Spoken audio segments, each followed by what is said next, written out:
They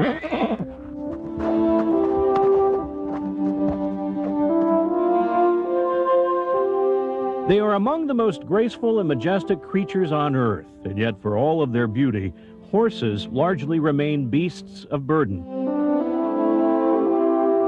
Particularly, some would argue, when it comes to easing the burden for millions of women suffering from the unpleasant symptoms of menopause. Hi, this is Wynn at the front. I think I had every classic symptom that a woman can have, plus additional ones. Wynn Kennedy started going through menopause 5 years ago.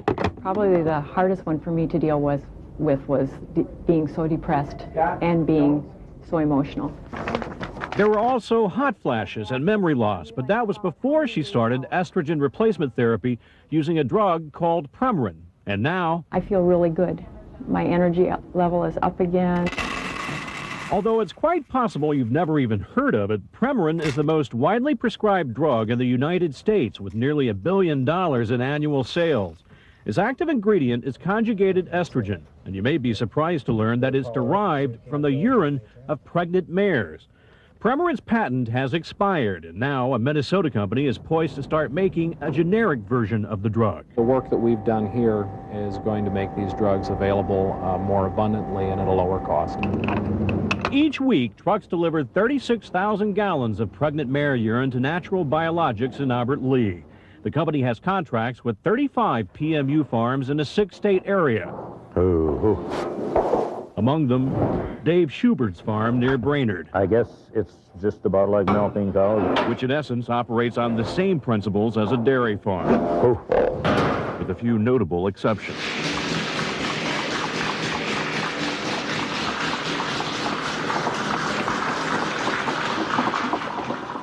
Unlike dairy cattle, these mares wear collection devices. It's just basically gravity flow. There's a hose on the end of this, and of course you can see the jug over there. 24 hours a day. The hose has been hanging here all winter long, and the hair isn't even wore off any. So I think it's got to be very comfortable for them. 5.5 to 6 months a year. Now, how much time do these horses spend in their stalls?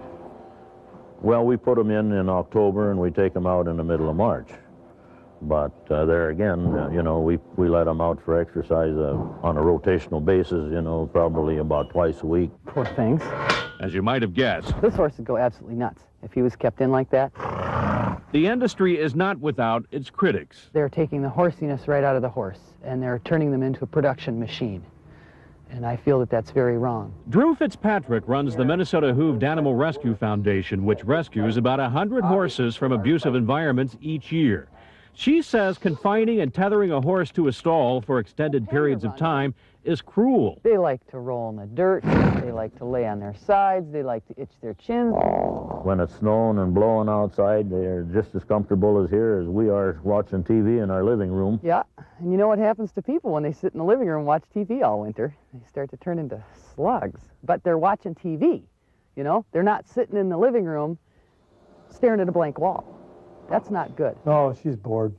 She's bored to death. We showed videotape of Schubert's farm to Dr. Tracy Turner, a veterinarian at the University of Minnesota's large animal hospital who specializes in equine surgery. They're very comfortable, I think. I'd like to see him wear one for 6 months. Although Schubert's farm is widely considered a model operation, Dr. Turner expressed a number of concerns, from the horses standing on concrete floors to Schubert's tactic of watering them only twice a day. Well, of course, they were watered this morning, so they're not very thirsty now. The way those horses are going for that water, they're thirsty. Why not just let them drink when they're thirsty? If a horse is not drinking, we know it. We know that there'd probably be something wrong with it. They're restricting water to concentrate the urine so that they can get a bigger buck for their urine. Is that true or no? Well, up to a point it is, I guess it probably is. We asked Dr. Turner for his overall impression of the farm. The horse is nothing more than a machine to him.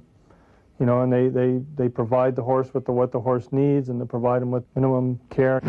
Certainly, domestic animals are used for human use.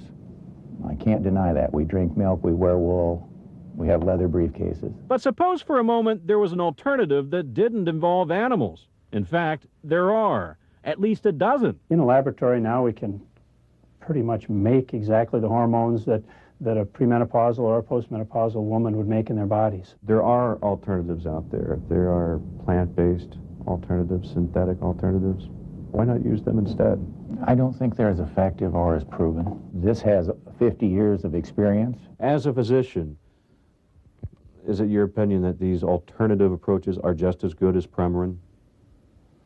Yeah, I think so. And it's worked beautifully. Although Louise Leatherdale was initially placed on Premarin after a hysterectomy, she switched to a man-made alternative when she learned how Premarin was made. I see no reason why, if you physically can take a Premarin substitute that's man-made, why in the world would you continue to take Premarin when you've got the ability to save something like this? Leatherdale is alluding to the fact that an undetermined number of foals will be slaughtered for human consumption abroad this year as unwanted byproducts of the industry. We don't know of any meat buyers, but certainly there is such a thing as horses being slaughtered. I'd like to hope that mostly those are old horses. Frankly, we know that a lot of these probably are sold at auctions and then go on to be used for meat. Regardless of what happens to the foals, Natural Biologics says this byproduct is the most natural alternative. But when it comes to the mares themselves, there's certainly nothing natural about the way these animals are cared for. The whole being of a horse is their beauty and their movement. They're regal and they're noble, and to keep them locked in a barn, it goes against the very nature of the animal. Brad Woodard, KARE 11 News.